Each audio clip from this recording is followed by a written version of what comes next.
Bonjour à toutes et bonjour à tous, bienvenue dans ce troisième épisode du podcast In Shape to Grow, être en forme pour bien grandir et grandir en tant qu'entrepreneur.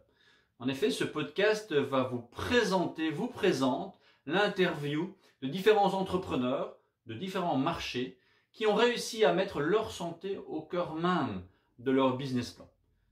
Ce podcast se veut donc être inspirant et de découvrir à travers la carrière, la vie entrepreneuriale de ces différents invités, les points clés, les routines, les pépites qui ont permis justement à ces entrepreneurs d'avoir un succès, soit un succès grandissant, soit un succès déjà bien acquis. Aujourd'hui, j'ai l'immense plaisir de vous présenter Pierre Portevin, qui est à la fois coach, qui est à la fois auteur et qui est probablement son meilleur ami. Dans cette version courte, je vous propose de tout de suite découvrir quels sont les points clés que Pierre a développés avec lui-même pour pouvoir maintenir la santé, maintenir le focus, pouvoir encore être inspiré après une longue carrière.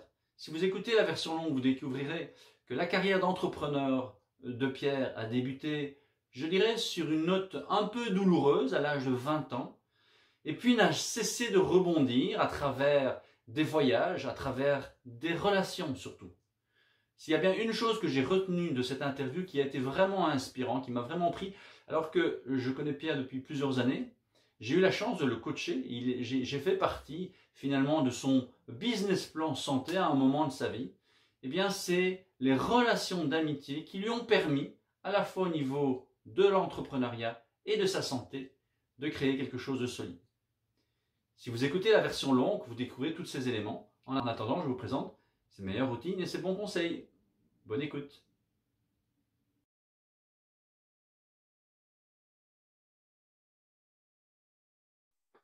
En fait, ce que mon parcours m'a appris, c'est aussi un peu de ça dont je veux témoigner, c'est que les circonstances de la vie ne sont pas toujours comme on aimerait qu'elles soient.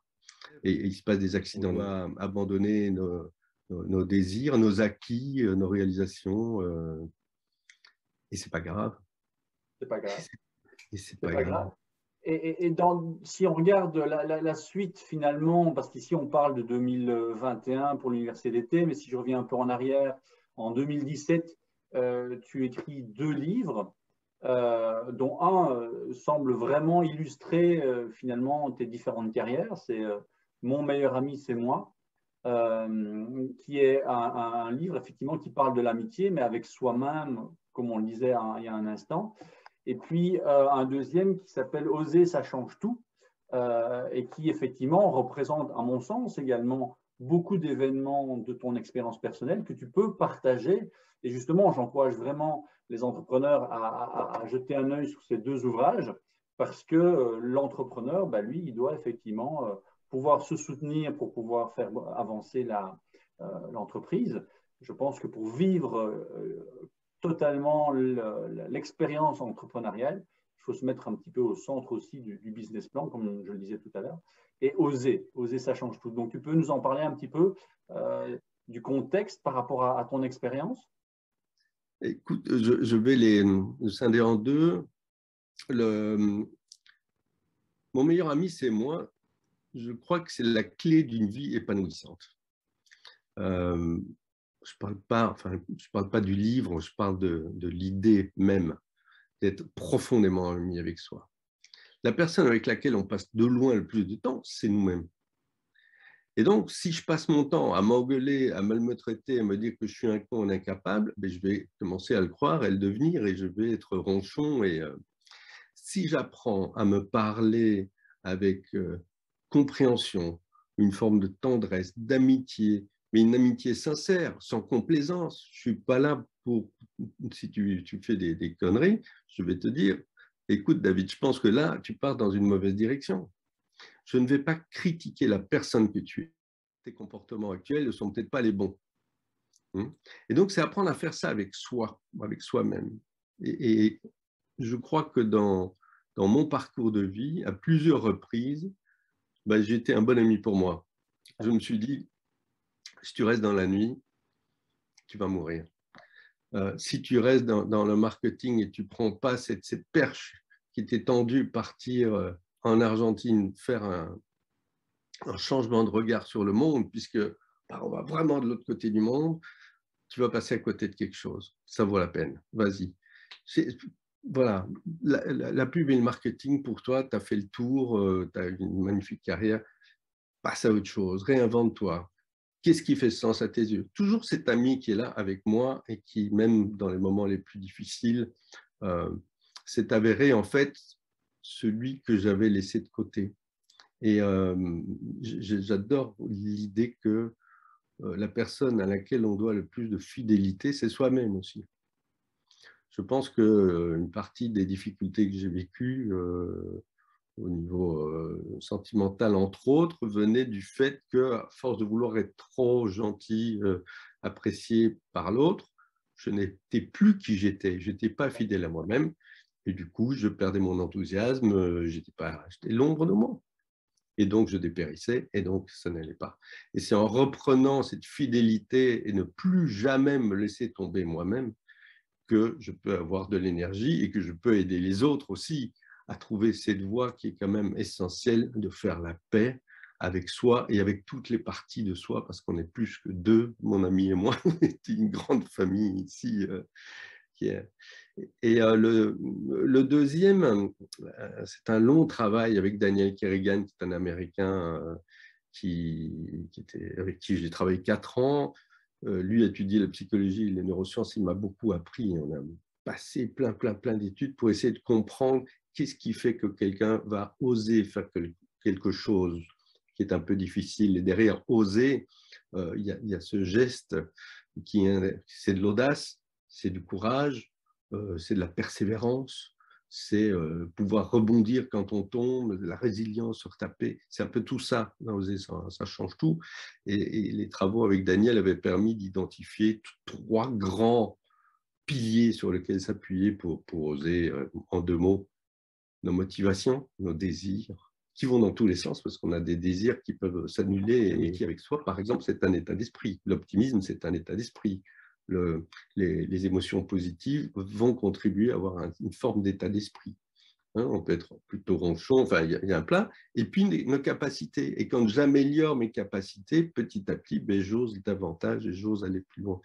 Donc voilà, ces 2 livres mis ensemble sont des éléments, je crois, fondateurs d'une bonne vie, puisque je suis bien avec moi et je rentre dans la vie et je rentre dans le monde et je vais m'exposer et je vais m'exposer à l'échec et je m'en fous parce que ce ne sont pas des échecs, ce sont des expériences. Il y a cette phrase magnifique de ce type malheureusement disparu qui disait « L'expérience, c'est ce qu'on acquiert quand on n'obtient pas ce qu'on veut ».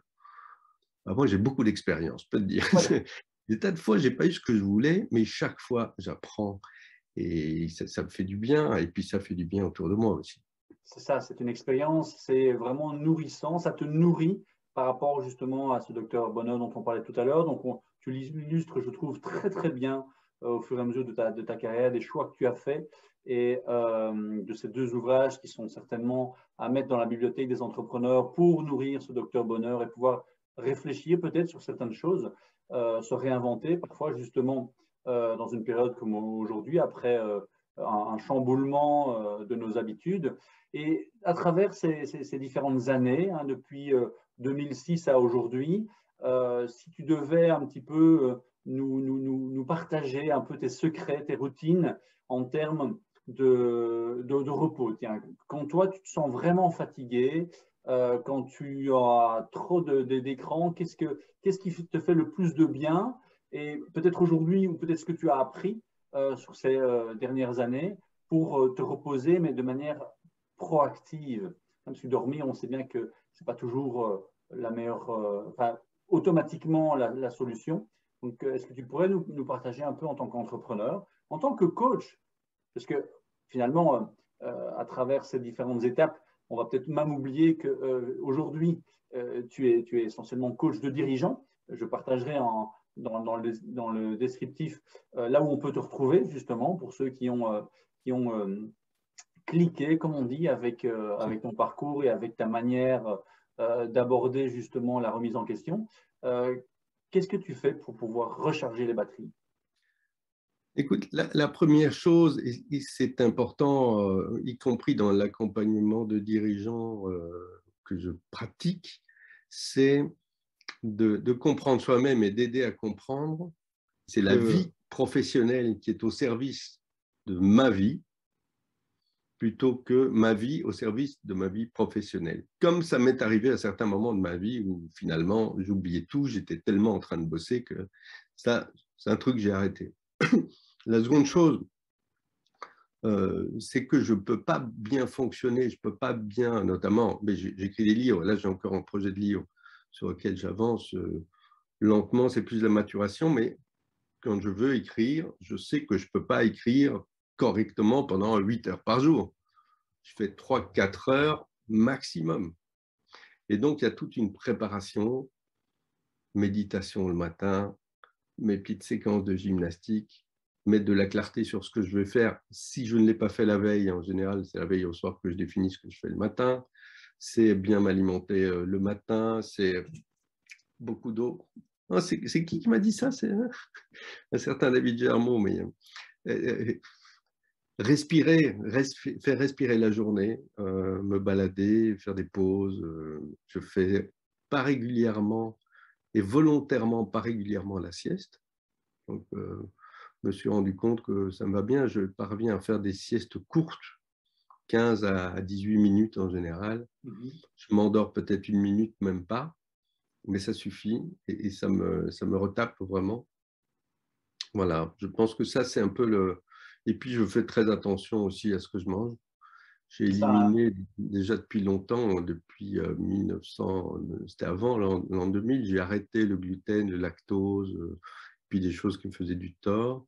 Et je fais attention à ce que je bois aussi, essentiellement de l'eau et du vin. J'aime bien le vin, mais je bois assez raisonnablement et je diminue en plus pour l'instant pour retrouver la forme.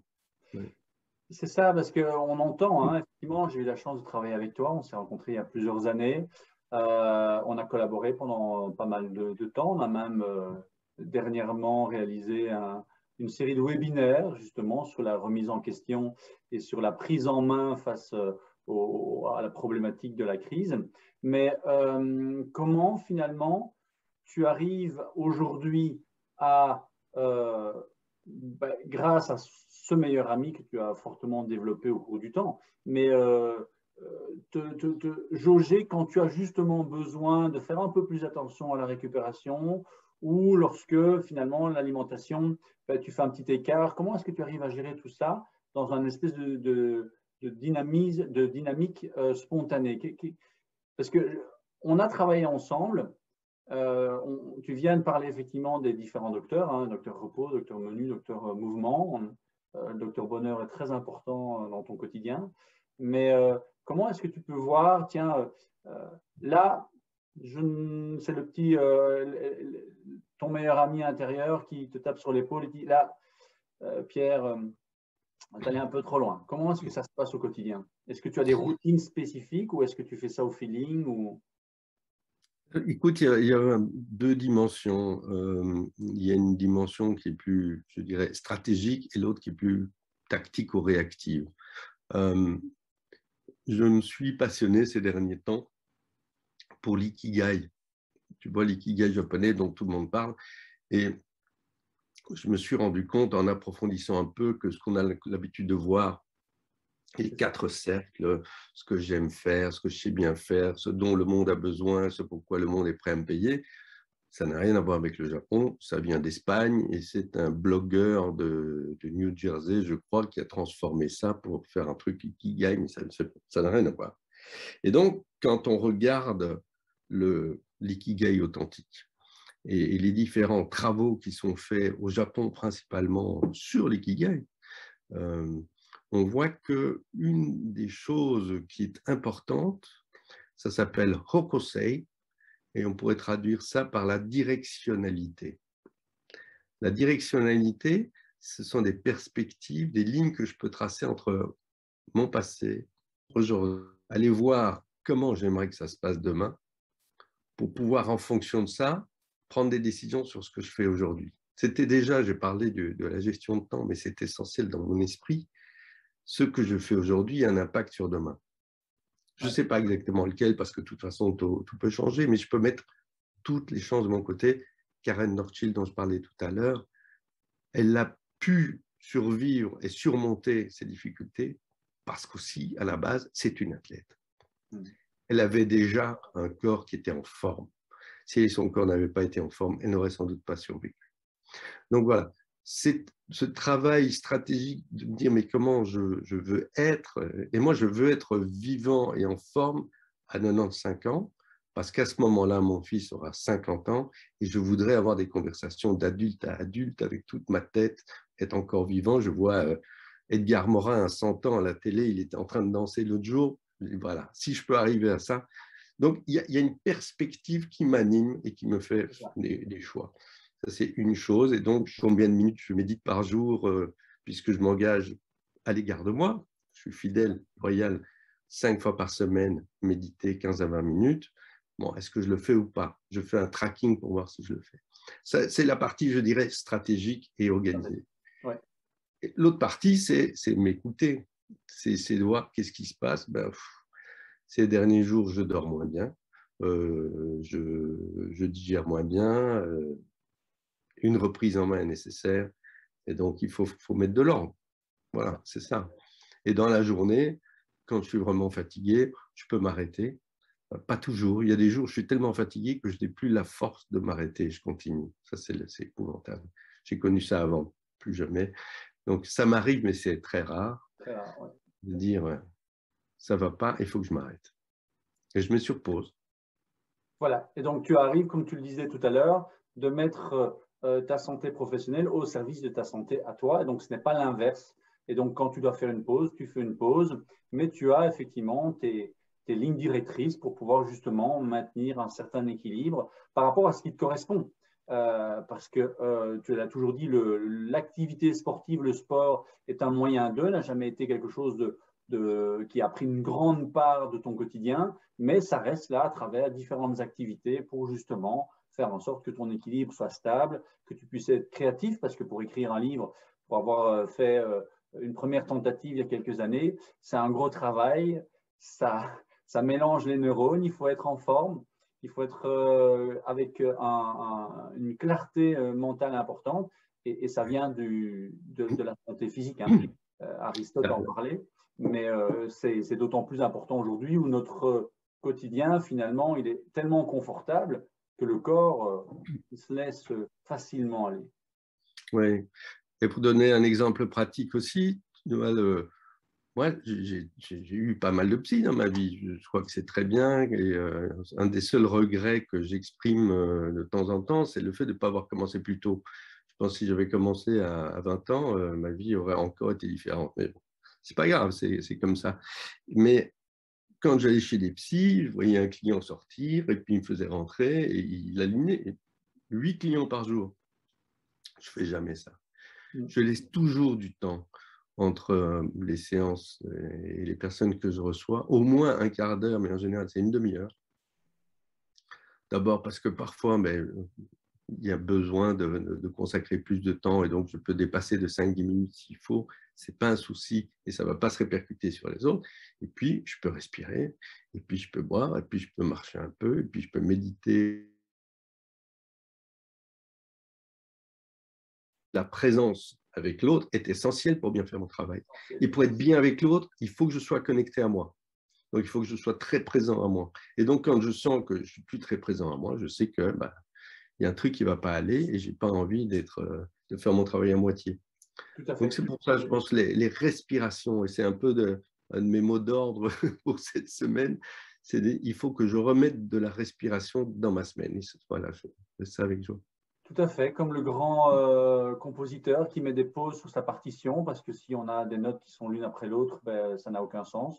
Donc effectivement, il faut mettre des pauses dans notre quotidien. En tout cas, moi, ça m'a déjà, pourtant on se connaît, mais ça m'a beaucoup inspiré de pouvoir t'interviewer sur ce sujet-là.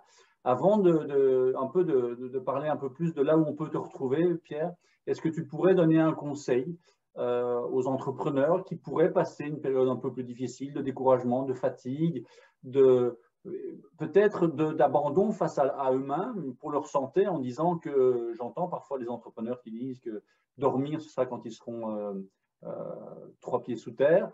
Non, dormir, ça nous permet justement de nous régénérer. Mais toi, qu'est-ce que tu pourrais donner comme conseil, si tu avais un conseil à donner? C'est difficile d'en choisir un seul. Ce que je peux dire d'expérience, c'est que tout ce qui est matériel dans notre vie n'a finalement pas beaucoup de valeur. Ce qui a vraiment de la valeur, ce sont les relations qu'on a avec les autres. Voilà, les études le montrent sur les personnes en fin de vie se posent 2 questions, comme le dit le psychiatre Christophe André. C'est comment j'ai aimé. C'est pas comment on m'a aimé, c'est comment j'ai aimé les autres, comment j'étais là pour les autres, et qu'est-ce que j'ai appris. Le reste, est-ce que j'ai beaucoup d'argent, pas beaucoup d'argent, une grosse maison, ça n'a aucune valeur. Ce sont des plaisirs qui sont éphémères parce qu'on a l'habituation hédonique qui fait que il en faut toujours plus et c'est jamais satisfaisant. Et de toute manière, ce que l'on cherche sans le savoir, en ayant le plus de richesse possible, c'est d'essayer de faire grandir la valeur qu'on a à nos propres yeux et que l'on veut percevoir dans le regard des autres. C'est l'estime de soi. Et ça, c'est au cœur de mon travail aussi. Et donc, c'est comprendre que finalement, la vraie valeur que l'on a, elle est inestimable, elle est innée, elle est liée à la personne que l'on est et qu'on n'a pas besoin de posséder quoi que ce soit pour avoir la valeur. Cela dit, ça n'empêche pas de gagner de l'argent, c'est pas ça que je suis en train de dire, il ne faut pas vivre pauvre, mais souvent on court derrière des miroirs aux alouettes. Donc, qu'est-ce qui compte à mes propres yeux, vraiment? À la fin de ma vie, à quoi j'accorderai l'importance? Pas au fait que j'ai réussi à répondre à 120 emails hier, non. Comment j'ai traité mes proches, comment j'ai traité ma femme, mes enfants, mes compagnons, mes amis, ma famille, mon entourage, ma communauté, mon pays, le monde sur lequel on vit, dans lequel on vit, dont on fait partie. C'est ça les questions que je me pose. Et quand je me pose ces questions-là, tout le reste perd un peu de son importance. Il y a une relativisation qui devient possible et du coup, on peut plus facilement lâcher. Lâcher en disant, il faut que je m'arrête, il faut que je prenne du repos, il faut que je prenne... Et moi, ce que j'ai vécu au cours de ma vie, chaque fois que j'ai fait ça, c'est ressortir avec plus d'énergie, plus d'idées, plus d'inspiration, plus de capacité. Vraiment, en lâchant, on va beaucoup plus loin. Et ça, Karen Northschild, elle en a beaucoup parlé aussi, le fait de lâcher et de regarder ce qu'on a. Et peut-être finir là-dessus. C'est parce que je vois tellement de gens qui se plaignent de tout ce qui est difficile pour l'instant. On est sans doute parmi les générations des humains depuis toujours qui vit avec le plus de confort, de facilité, d'agrément, de sécurité, de santé. C'est incroyable ce qu'on a.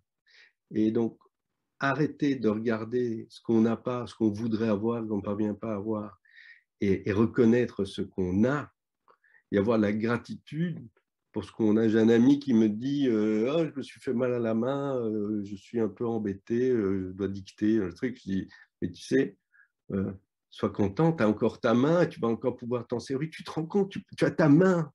Et tout d'un coup, il se rend compte que c'est vrai que si je perds ma main, je suis vachement emmerdé. Waouh, merci ma main d'être là et de fonctionner.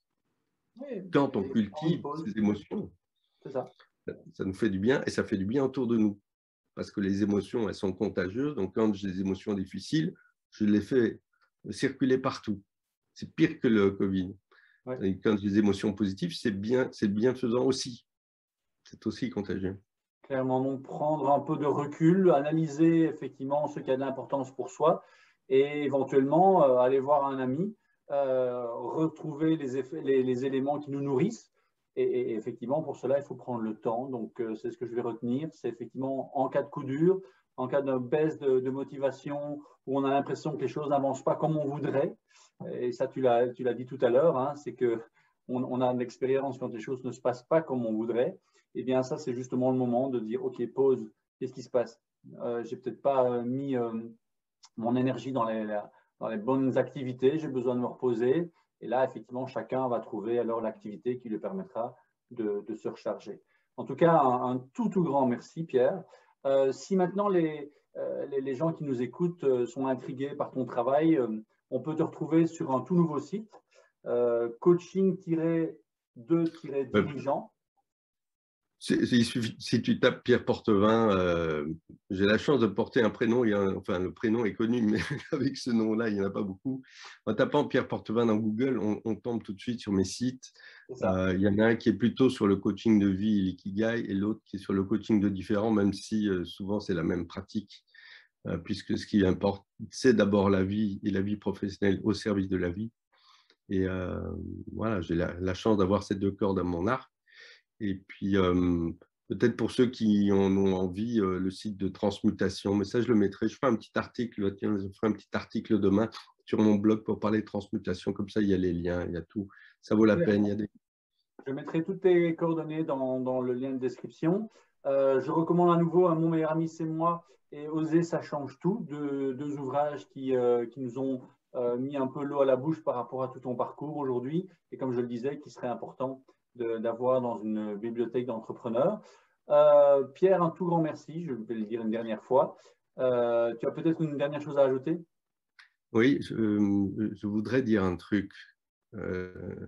C'est que aujourd'hui, avec les compétences et les acquis et l'expérience et l'expertise que j'ai, c'est grâce à de très nombreuses personnes. Hein, mais parmi ces personnes, tu me permettras d'en remercier une, c'est toi, parce que tu m'as aidé à me remettre sur pied. À un moment où j'étais plutôt faiblard et fatigué, tu m'as aidé à reprendre pied et à retrouver la force de me remettre en forme, parce que ça manquait. Et j'ai trouvé en toi quelqu'un qui a beaucoup de psychologie naturelle, de comprendre comment je fonctionnais pour me trouver des petits trucs très simples.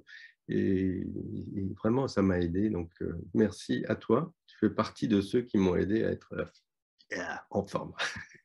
Je te remercie beaucoup, Pierre. Ça me touche énormément et ça donne sens effectivement à notre métier, puisqu'on a ce point commun en dehors de tester l'expérience de l'immigration, puisqu'on s'est rencontrés en Belgique et là, je ne le suis plus.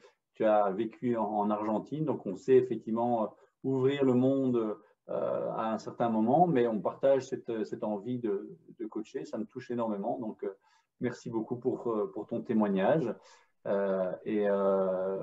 Sur ces belles paroles, je vous donne à toutes et à tous rendez-vous la semaine prochaine pour la découverte d'un nouveau parcours ou d'un parcours d'un autre entrepreneur qui, j'espère, va également vous inspirer autant que Pierre vous a inspiré aujourd'hui. Si vous avez des commentaires, des questions, n'hésitez pas. Adressez-vous directement à Pierre ou dans les commentaires et je transmettrai avec grand plaisir.